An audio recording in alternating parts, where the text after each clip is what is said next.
O texto que nós refletiremos hoje, meus irmãos, traz o relato de um banquete, uma ceia dos judeus, onde o Senhor Jesus é tanto o anfitrião, aquele que preside aquele momento, aquela cerimônia, como também o alimento a ser oferecido naquela ceia. Nós veremos um pouco mais sobre isso com a graça do Senhor. Mas para que nós possamos entender melhor tudo o que está acontecendo naquele momento, nesse trecho que nós lemos hoje, nós precisamos voltar um pouco e lembrar a primeira vez que uma ceia como essa ela aconteceu, né? Nesses moldes, ela aconteceu entre os judeus. Após os dias gloriosos de José ali no Egito, os judeus eles foram escravizados por cerca de 400 anos. Mas então Deus ouviu o clamor do seu povo, o povo da aliança, e chamou a Moisés para libertar e liderar esse povo rumo à terra prometida. Após várias pragas, o Senhor anunciou a última e definitiva praga, o juízo sobre todo o Egito. E então, em cada casa do Egito, fosse ela egípcia ou de um israelita, fosse a do faraó ou de um escravo, todos estavam ali com o alvo da justiça de Deus apontado para os seus primogênitos, para aquela família, para aquele lar. Mas para o seu povo, o povo da aliança, o Senhor proveu salvação. O Senhor proveu por meio do sacrifício de cordeiros em substituição ao sacrifício dos primogênitos da casa daqueles que eram seu povo. Cordeiros cujo sangue cobriria os umbrais das portas das suas casas e cuja carne, em refeição solene, firmaria ali o vínculo de quem eles eram, um só povo, um povo pactuado com Deus. Não existia outro caminho de salvação ali, irmãos. Somente pela fé, a fé na provisão sacrificial de Deus, somente crendo no anúncio ali feito por Moisés de como eles seriam salvos e como consequência desse crer, dessa fé, reestruturando toda a vida em torno da verdade desse anúncio, porque isso implicaria na libertação do povo e na saída do Egito. Somente assim, pela fé, por crer e confiar na palavra do Senhor, aquele povo seria salvo. Estes seriam salvos. Naquela noite, certamente, em cada casa ali no Egito, necessariamente sangue seria derramado. Ou seria sangue de um cordeiro, ou sangue de um primogênito daquela casa. A Escritura Sagrada também deixa claro para nós que o Senhor estabeleceu que aquele dia seria um memorial para o povo. Nós vemos isso em Êxodo 12.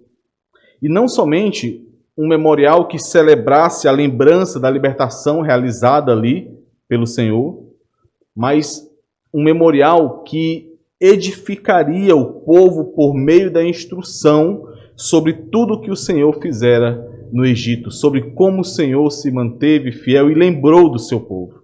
Então, em meio à ceia que seria repetida, em meio ao memorial que aconteceria de acordo com todos os rigores e detalhes que foram dados pelo Senhor, em meio a tudo isso, quando o chefe da família estivesse ali presidindo aquela ceia e os filhos então perguntassem: que rito é esse? Que cerimônia é essa?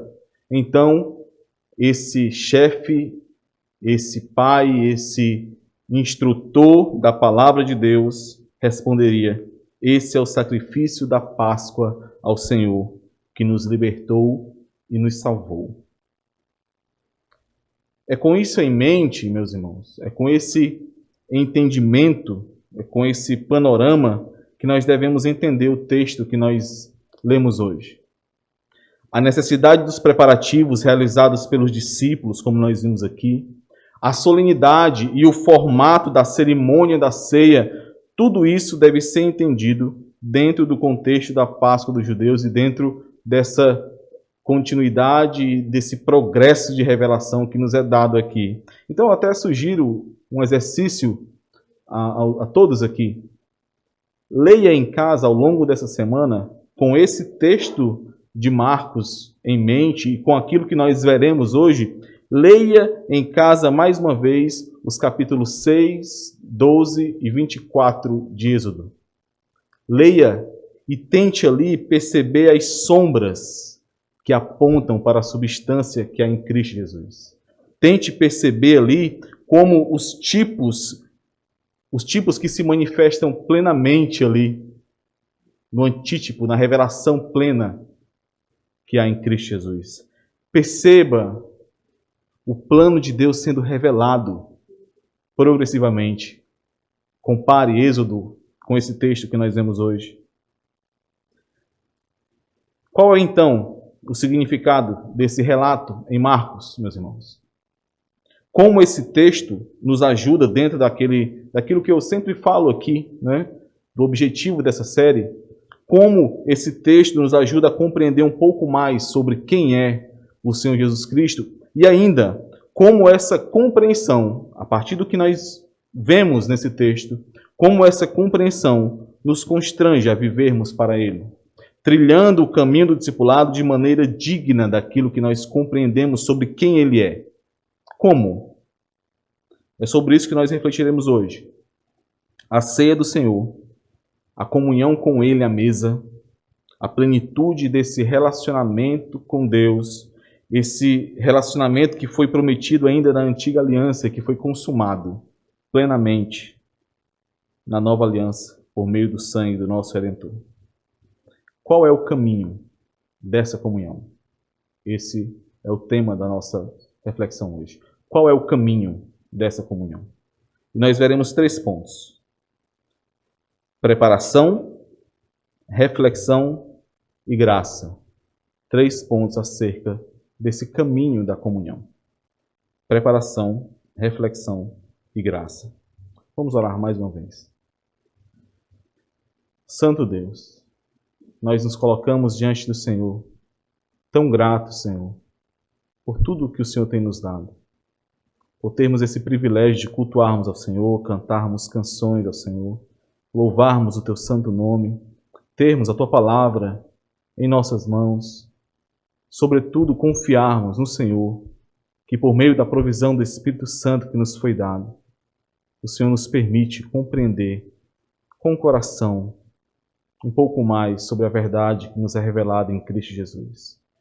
Te pedimos, Senhor, tão somente que o Senhor nos conduza para que essa verdade penetre em nossos corações e nos molde, Senhor, nos transformando, nos moldando à imagem do nosso Redentor. Ó Senhor, não permita que nos esqueçamos quem nós somos. Lembra-nos por meio da Tua palavra. Em nome de Jesus. Amém. Vamos então ao primeiro ponto, meus irmãos. Vamos ler mais uma vez o texto de Marcos, capítulo 14, do versículo 12 ao versículo 16. E no primeiro dia da festa dos pães asmos, quando se fazia o sacrifício do cordeiro pascal, disseram-lhe seus discípulos: onde queres que vamos fazer os preparativos para comeres a Páscoa? Então enviou 2 dos seus discípulos, dizendo-lhes: ide à cidade, e vos sairá ao encontro um homem trazendo um cântaro de água.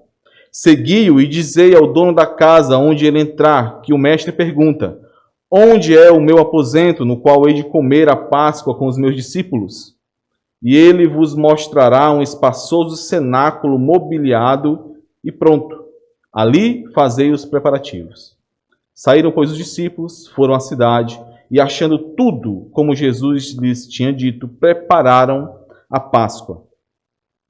A preparação para a ceia da Páscoa dos judeus envolvia uma série de detalhes já determinados pelo Senhor lá no livro de Êxodo, capítulo 12. Nós encontramos esses detalhes.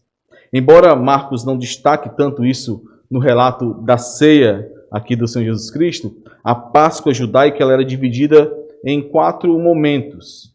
Existia ali uma divisão de 4 momentos que destacavam e que faziam alusão às 4 promessas feitas por Deus lá em Êxodo, capítulo 6, dos versículos 6 a 7.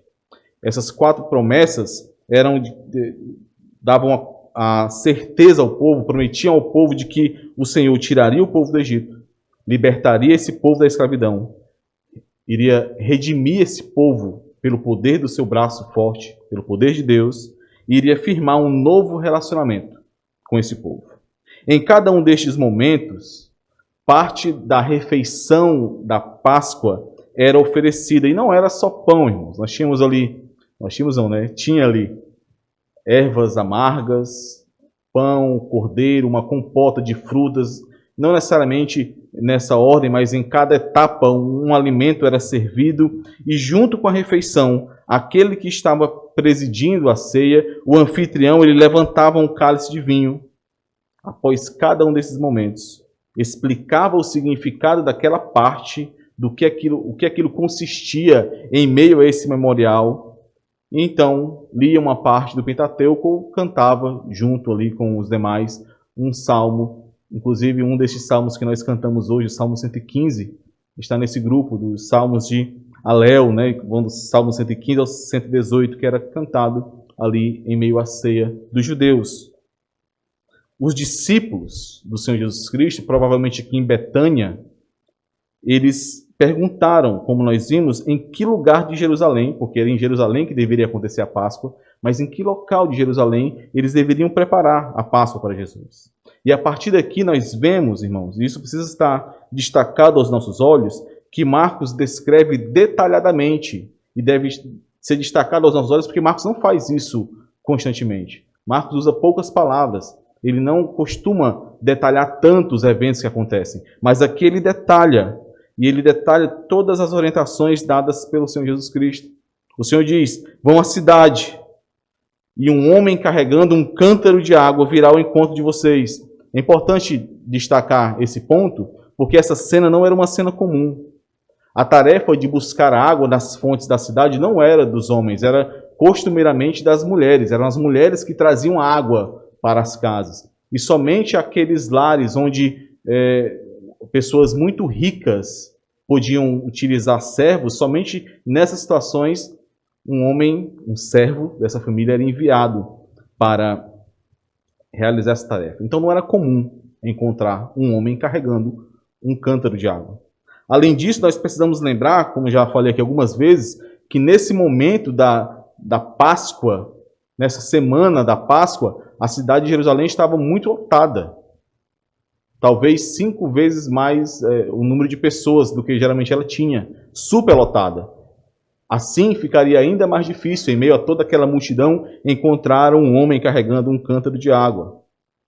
Mas o Senhor, foi essa a ordem que o Senhor deu. Sigam esse homem, procurem o dono da casa onde ele entrar, e ele vos mostrará um cenáculo muito grande. Uma casa com um andar superior, né? Um primeiro andar muito grande. Aqui em Russas nós chamamos de apartamento, né? É uma casa, apartamento, onde tem um andar superior muito grande. Esse é o cenáculo. A tradição da igreja, irmãos, a história da igreja nos diz que essa casa, onde foi realizada a ceia do Senhor, era a casa de Maria, mãe de Marcos, o autor desse evangelho. É a mesma casa que é citada em Atos capítulo 12. Nós não temos certeza sobre isso. E o objetivo de Marcos não é informar aqui onde aconteceu a ceia do Senhor, mas sim demonstrar, como nós vemos em cada detalhe que é dado, todo o controle que o Senhor Jesus tinha em cada detalhe, em cada circunstância que o está preparando para a cruz. E esse controle é demonstrado ainda de modo que possa ser vista a clara conexão daquilo que acontecerá na ceia do Senhor com seus discípulos, a conexão de tudo isso com a manifestação real, a revelação plena daquilo que intencionava ser mostrado na Páscoa dos judeus. Essa é a conexão que é feita aqui, em meio a esses preparativos. Aqui nós vemos toda a continuidade do plano de Deus. Aqui nós vemos uma mesma linha conduzindo toda a história, um plano único de Deus para louvar o seu nome. Tudo precisava ser minuciosamente preparado pelos discípulos. No entanto, tudo já fora perfeitamente planejado e preparado pelo próprio Deus. E é por isso que o Senhor anuncia isso de forma tão detalhada e tão clara em cada passo que deveria ser dado pelos discípulos. O próprio Deus proveu a salvação para o seu povo. O próprio Deus planejou e providenciou o cordeiro para o sacrifício. Embora outros estejam agindo por trás e desejando prender a Jesus e desejando agir contra Jesus, como nós vimos, sacerdotes, o próprio Judas, estes jamais vão conseguir agir sobre Jesus, sem que Jesus esteja no controle, sem que Deus esteja no controle daquela situação. O Senhor está no controle. E diante disso, eu quero lembrar a cada um de nós aqui, você não chegou a esta igreja, você não chegou nesse local hoje aqui, sem motivo, de forma aleatória, sem que o Senhor estivesse controlando e preparando tudo para que você estivesse aqui, especificamente aqui hoje, ouvindo especificamente essa mensagem que você está ouvindo. Existe um propósito para a sua vinda aqui hoje. O Senhor planejou e preparou tudo para hoje à noite. A questão é como você reagirá em meio a esse propósito, em meio a essa preparação. Da mesma forma, você não é um membro dessa igreja e do corpo de Cristo à toa. Existe um propósito para você nesse plano de redenção e nós precisamos lembrar constantemente disso. Há um plano desenvolvido, preparado e planejado pelo Senhor e desenvolvido por meio da igreja. E nós, corpo de Cristo, fazemos parte desse plano. Deus proveu o cordeiro para o sacrifício. Não há nada aleatório aqui. Um pacto foi realizado. Um plano foi acordado e você precisa enxergar e crer nesse planejamento e nessa preparação. Como nós veremos nesses textos, ao longo dessa exposição, o controle de Deus, a sua soberania em meio a esse planejamento e essa preparação, não remove a nossa responsabilidade. E esse é outro ponto que nós precisamos lembrar.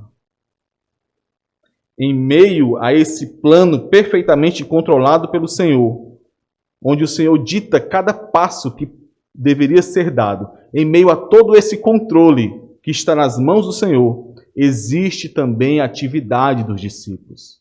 Os discípulos estão ali cumprindo aquilo que os foi entregue e agindo em favor dessa preparação também. E isso precisa nos lembrar e nos ensinar que a certeza de que o Senhor está no controle do seu plano de redenção, do seu plano de resgate, da reunião de um povo escolhido para relacionar-se com Ele, para ter comunhão íntima com Ele, essa certeza, essa confiança deve nos impulsionar, nós, discípulos do Senhor Jesus Cristo, a agirmos confiando nele, para que sejamos instrumentos do Senhor no desenvolvimento desse plano. Muito embora muitas vezes os recursos sejam improváveis, muito embora muitas vezes nós não consigamos entender como tudo isso pode ser suprido para nós. Nós precisamos confiar no Senhor e nos dispor a agirmos em meio ao seu plano. Diante dessa certeza, diante dessa confiança, você precisa se fazer ativo em providenciar os preparativos para a comunhão do Senhor com o seu povo. É responsabilidade sua, é responsabilidade minha, é responsabilidade do corpo de Cristo moldar um ao outro, preparando-o continuamente para esse relacionamento com o Senhor e com a igreja. Tudo foi planejado e preparado pelo Senhor. E isso não retira de nós a responsabilidade que temos como instrumentos do Senhor na execução desse plano. Você é responsável pela mesa do Senhor, pelo povo que está em comunhão com o Senhor. Tanto por aqueles que hoje participam dessa mesa, de modo que estes entendam o significado dela, o significado dessa comunhão, e protejam a pureza da igreja, quanto também por aqueles que um dia ainda participarão dessa mesa, mas que ainda estão por aí, perdidos, aguardando um instrumento do Senhor para o seu resgate. Ainda há lugares na mesa da comunhão com o Senhor, irmãos. Nós não estamos completos. Nós não estamos completos. E esse vazio precisa doer em nós e nos impulsionar a agirmos em favor desse plano de redenção que já foi preparado, já foi planejado e que certamente chegará ao seu propósito, mas que usa cada um de nós como instrumentos para a execução. O caminho da comunhão exige preparação. No nosso segundo ponto, nós temos a reflexão. O caminho da comunhão exige reflexão. Vamos ler mais uma vez Marcos capítulo 14, do versículo 17 ao versículo 21. Ao cair da tarde, foi com os 12. Quando estavam à mesa e comiam, disse Jesus: em verdade vos digo que um dentre vós, o que come comigo, me trairá. E eles começaram a entristecer-se e a dizer-lhe, um após o outro: porventura sou eu? Respondeu-lhes: é um dos 12, o que mete comigo a mão no prato. Pois o Filho do Homem vai, como está escrito a seu respeito. Mas ai daquele por intermédio de quem o Filho do Homem está sendo traído. Melhor lhe fora não haver nascido. Enquanto tudo estava transcorrendo bem, tudo caminhava após o início dessa ceia pascal. E o Senhor Jesus, então, lança uma verdadeira bomba, um anúncio devastador ali entre os seus discípulos. Um de vós me trairá. Um de vós, a quem eu estendi a destra da comunhão. Um de vós que come comigo, que caminha comigo. Um de vocês me trairá. Meus irmãos, imaginem o silêncio após esse anúncio. Imaginem um clima pesado após esse anúncio. Imagine aí alguma festividade em que você comemora frequentemente, como um jantar, uma ceia de Natal. Você, em meio aos seus convidados, tem que dar um anúncio desse nível. O clima certamente pesou muito, a tensão certamente tomou aquele momento. Nós até entendemos um pouco a relação entre comunhão e relacionamento. Comunhão, relacionamento e uma mesa de refeição. Porque nós frequentemente nos relacionamos em meio às refeições. Nós frequentemente expressamos relacionamento, comunhão, intimidade por meio de refeições. Mas isso, na cultura daqueles homens, isso na cultura oriental, de uma forma geral, é extremamente mais forte. Somente amigos muito próximos, somente família poderia participar, poderia estar à mesa ali, desfrutando de uma refeição. E os discípulos, então, diante daquela revelação, angustiaram-se, ficaram aflitos e começaram a perguntar ao Senhor: porventura sou eu? É interessante. Eu não sei se alguém aqui tem a versão NVI aí, mas na versão NVI, essa expressão, essa pergunta, ela é traduzida de uma outra forma que complementa o significado daquilo que foi escrito. Na NVI, nós temos da seguinte forma, a fala dos discípulos. Não é mais uma pergunta, é uma exclamação aqui. Com certeza não sou eu. É assim que a NVI traduz. Com certeza não sou eu. Mas é interessante perceber que, em meio a essa pergunta, que é traduzida aqui na nossa versão na ARA, nós temos um aspecto disso. Por quê? Porque essa expressão que é utilizada, essa pergunta, esse porventura sou eu, traz um aspecto de negação, como se aquele que está fazendo a pergunta, ele já esperasse que aquele que respondesse já trouxesse uma resposta negativa. Como se ele estivesse perguntando assim: não sou eu, não é, Senhor? Não sou eu. O ponto aqui, irmãos, é que eles não enxergavam a possibilidade de serem infiéis ao Senhor Jesus. O Senhor Jesus não tinha por intenção aqui revelar a todos que Judas o trairia. Essa não era a intenção, porque se fosse ele diria. Essa não é a intenção de Marcos aqui. O ponto do Senhor Jesus em meio a esse anúncio é conduzir todos ali à reflexão e ao autoexame em relação ao relacionamento, em relação à comunhão deles com o Senhor Jesus. É conduzir a uma reflexão, a um autoexame em relação ao compromisso e à lealdade deles para com o Senhor Jesus, em meio a essa comunhão. Porque pode haver, no sentido formal, apenas um traidor, como Judas foi o traidor. Mas ao amanhecer, nós veremos isso, irmãos.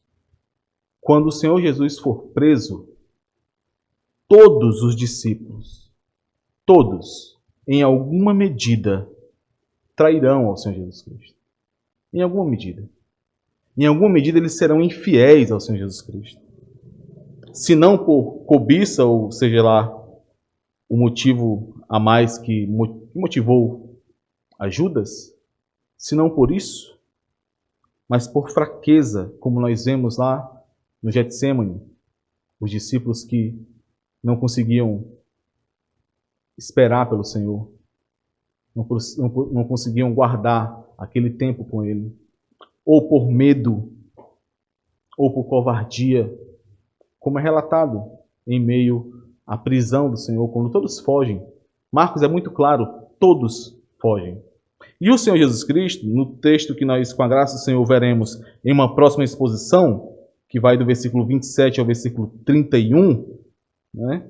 O Senhor Jesus Cristo, ele reforça esse ensino, porque ele diz aqui, versículo 27, todos vós vos escandalizareis, ou de outra forma, todos vós me abandonarão. Todos. O Senhor Jesus está trazendo essa reflexão aqui. E você, meu irmão? Você tem refletido sobre o que significa relacionar-se com o Senhor? Você tem refletido sobre o que significa ter comunhão com o Senhor? E, consequentemente, necessariamente, o que significa ter comunhão com a igreja do Senhor, com o corpo de Cristo, com a noiva do Senhor? Você tem refletido, obviamente, essa reflexão precisa acontecer com as pernas trêmulas de tanto temor, mas você tem refletido se em alguma medida você tem sido infiel ao Senhor em meio ao caminho do discipulado? Você tem refletido sobre isso? Se você tem lutado para evitar entregar a sua vida em sacrifício ao Senhor, muito possivelmente você precisa refletir seriamente sobre essa questão. Eu falo isso porque nós estamos num contexto, nós vimos na última mensagem em Marcos, aquele comparativo que Marcos faz entre a mulher que entrega a sua vida em sacrifício ao Senhor, porque o amou e conheceu ao Senhor e compreendeu quem é o Senhor Jesus Cristo. Nós vimos que Marcos está comparando essa mulher com a outra postura possível, que é a de Judas. Você tem lutado contra a única postura possível ao crente, que é de entregar a sua vida em sacrifício ao Senhor?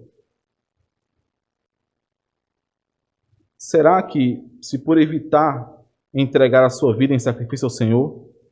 Você tem negligenciado a sua responsabilidade para com o povo de Deus, para com a igreja, para que a partir da sua ação, da sua atividade junto ao povo de Deus, este povo possa crescer em comunhão, tanto horizontal entre si como com o próprio Deus?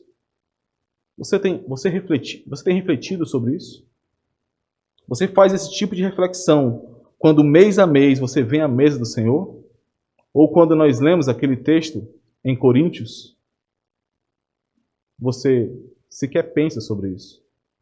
Sobre como você, como parte do corpo de Cristo, tem responsabilidade com o corpo? Ou você acha que isso não é possível? Será que você acha que preguiça, comodismo, consumismo, que levam a não edificar o corpo, a olhar para si mesmo, a não considerar as necessidades do irmão como superiores às suas? Será que você acha que em meio a essa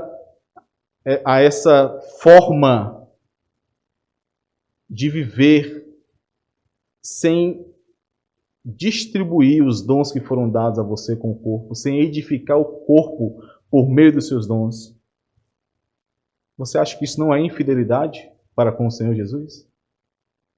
Ou ainda, você acha que ao ouvir alguém, talvez até um irmão, denegrir a outro, ou a igreja do Senhor, ou à medida em que você percebe pecado no meio da igreja para com o seu irmão, ou alguma necessidade de exortação, e você se cala para não se indispor, para manter a cordialidade, afinal esse não é papel para você, é para outro ou para outros.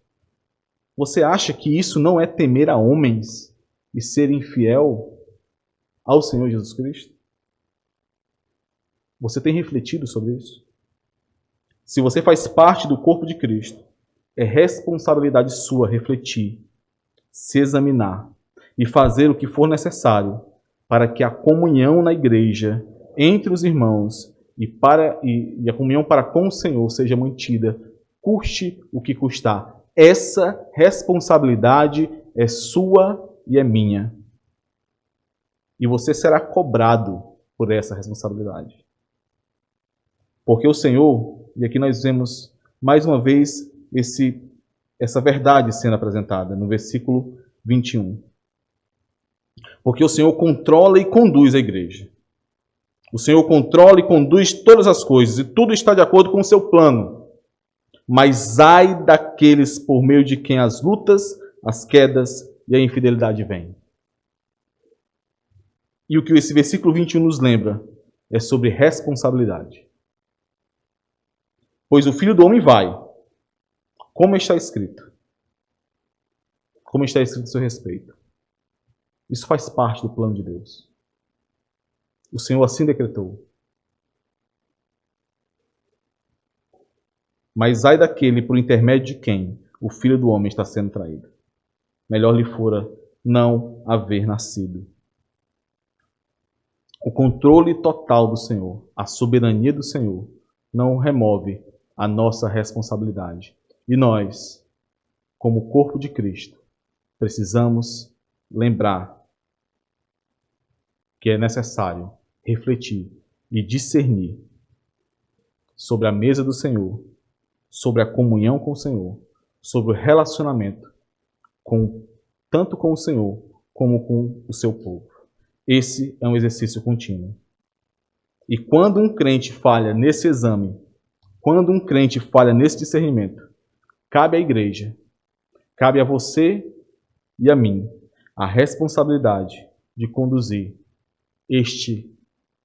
a essa reflexão.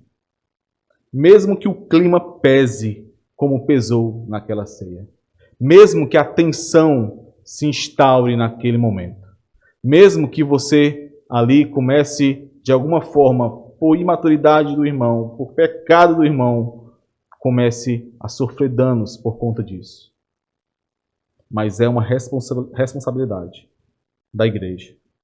O caminho da comunhão exige reflexão. No nosso terceiro ponto, irmãos, nós vemos outra característica desse caminho de comunhão. A graça. Versículos 22 a 26. E enquanto comiam, tomou Jesus um pão e, abençoando-o, o partiu e lhes deu, dizendo: tomai, isto é o meu corpo. A seguir tomou Jesus um cálice e, tendo dado graças, o deu aos seus discípulos e todos beberam dele. Então lhes disse: isto é o meu sangue, o sangue da nova aliança, derramado em favor de muitos. Em verdade vos digo que jamais beberei do fruto da videira até aquele dia em que o hei de beber novo no reino de Deus. Tendo cantado um hino, saíram para o Monte das Oliveiras. O resultado da preparação e da reflexão pessoal que nós vimos nos pontos anteriores, irmãos. A única resposta possível para o dilema que é gerado entre esse plano do Senhor de comunhão para com o seu povo e a indignidade destes, o pecado destes, a única resposta é que somente o próprio Deus pode estabelecer comunhão conosco. Somente Ele pode fazer aquilo que nós jamais poderíamos. E Ele faz isso por meio do seu Filho, Jesus Cristo. Nós precisamos perceber, isso talvez fique ainda mais claro na nossa próxima mensagem, mas nós precisamos perceber que essa mesa da última ceia não estava aqui repleta de companheiros fiéis e dignos, mas de inimigos e pecadores. Ainda assim, o próprio Deus ofereceu o Cordeiro para a reconciliação. O Senhor Jesus, irmãos, entregou a sua vida não por homens dignos, que o receberam como um prêmio por sua fidelidade e por suas boas obras. Não. Ele morreu por pecadores, ele morreu por infiéis e por covardes, ele morreu por inimigos de Deus. Por favor, abram em Romanos capítulo 5, vamos ler do versículo 8 ao 10.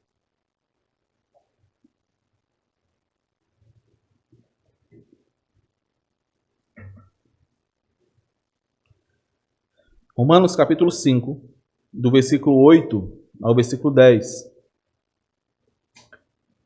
Paulo nos diz assim: mas Deus prova o seu próprio amor para conosco, pelo fato de ter Cristo morrido por nós, sendo nós ainda pecadores.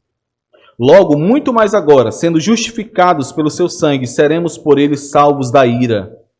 Porque se nós, quando inimigos, fomos reconciliados com Deus mediante a morte do seu Filho, muito mais, estando já reconciliados, seremos salvos pela sua vida.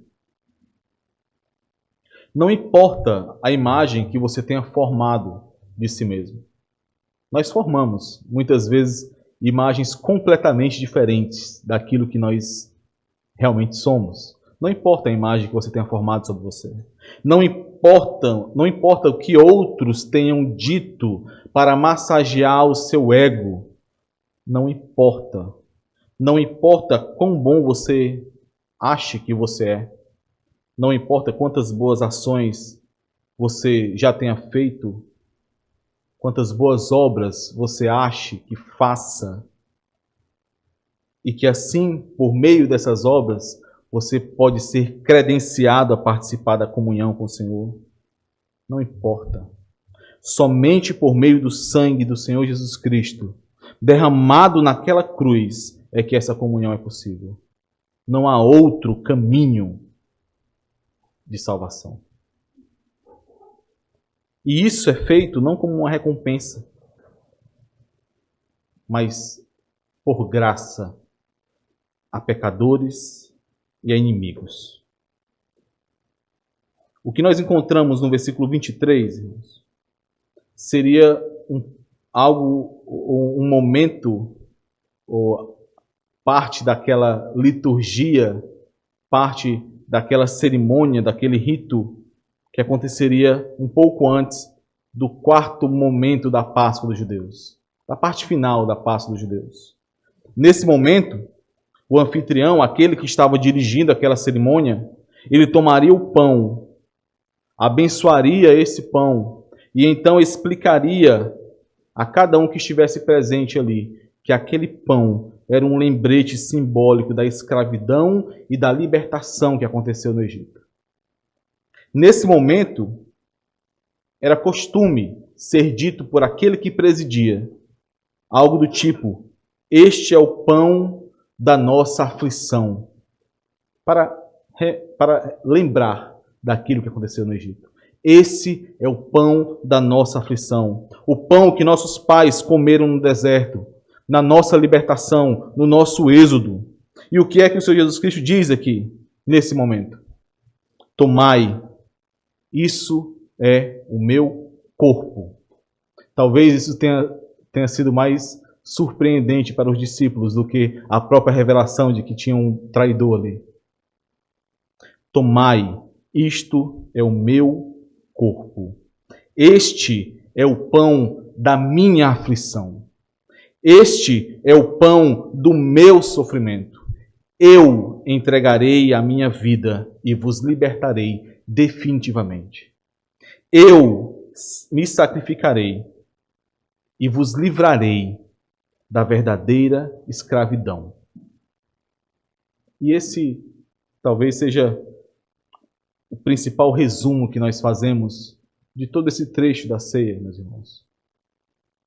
Jesus Cristo, Ele é o Cordeiro da Páscoa. Ele é o Cordeiro Pascal. Ele é o Cordeiro, é aquele que veio dar o seu sangue, derramar o seu sangue em sacrifício para salvar de uma vez por todas o seu povo da perdição e da condenação eterna. Ele é o Cordeiro de Deus que tira o pecado do mundo. O significado pleno, completo da Páscoa é revelado no Senhor Jesus Cristo. A Páscoa dos judeus é revelado no Senhor Jesus Cristo e nessa ceia. O primeiro cordeiro que foi sacrificado lá no Egito e todos os demais cordeiros que ano a ano iam sendo sacrificados, todos estes apontavam para o Senhor Jesus Cristo. Ele é o Cordeiro de Deus que tira o pecado do mundo. Por meio do seu sangue, uma nova aliança foi firmada. Uma aliança inquebrável, impossível de falhar, porque o mediador dessa aliança é o próprio Deus Filho, que derramou seu sangue em sacrifício ao Pai, no lugar de muitos. Uma nova aliança que exige uma nova criação. Uma nova aliança que exige um novo coração. Uma nova aliança que exige um novo nascimento. Uma nova aliança que não pode ser quebrada, porque foi o próprio Deus, em Cristo Jesus, que estabeleceu por meio do seu sangue. Não existe outro caminho de salvação, irmãos. Não existe outro caminho para a comunhão com Deus. Não há outro caminho, somente por meio da nova aliança em Cristo Jesus. Por isso, somente aqueles que são reconhecidos como estando nele, no Senhor Jesus Cristo, debaixo do sangue da nova aliança, somente estes podem vir à mesa do Senhor. Não existe outro caminho de salvação. E essa salvação, essa comunhão, ela nos é dada pela graça, mediante a fé em Cristo Jesus. É dom de Deus. É presente de Deus. A ceia do Senhor, irmãos, a ceia do Senhor, ela é o anúncio de um sacrifício. O único sacrifício capaz de nos livrar da ira justa e santa de Deus. Mas também a ceia do Senhor é a antecipação e o anúncio da esperança que nós guardamos. Esperança viva de que um dia nós estaremos plenamente com Ele, em plena comunhão. O veremos como Ele é, Os irmãos lembram desse versículo em 1 João? Abra aí 1 João, capítulo 3, versículo 2.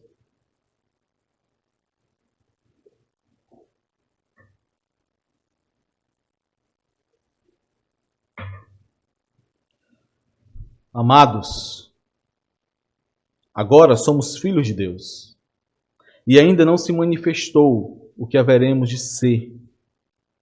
Sabemos que quando Ele se manifestar, seremos semelhantes a Ele, porque haveremos de vê-lo como Ele é. É isso que nós anunciamos quando vamos à mesa do Senhor. O sacrifício que nos salvou e a esperança que nos foi dada. E mais, nós anunciamos também que assim como Deus visitou a terra do Egito com destruição e morte, naquele dia, em juízo para com o Egito, um dia Ele visitará toda a terra com sua santa e justa ira. Nós anunciamos isso também por meio da ceia. Nós anunciamos que Ele vem. Certamente Ele vem. E somente o sangue do Cordeiro, o Cordeiro Santo e Perfeito, poderá livrar da justa ira de Deus. Somente o sangue de Jesus Cristo. O sacrifício que já foi oferecido na cruz. O seu carisma, as suas obras, a sua lábia, os seus sacrifícios feitos a si mesmo, como nós vimos ali os sacerdotes e os judeus e Judas fazendo sacrifícios para si mesmo. Nada disso pode te salvar.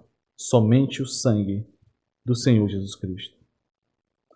E a boa notícia que ainda pode ser dada é que ainda há tempo para crer nessa promessa de salvação. Ainda há tempo para, em arrependimento e fé, tomar, se agarrar ao Senhor Jesus por meio do seu corpo e do seu sangue. Ser reconciliado com Deus por meio do sangue da nova aliança. Ainda há tempo, porque um dia o plano de Deus será consumado.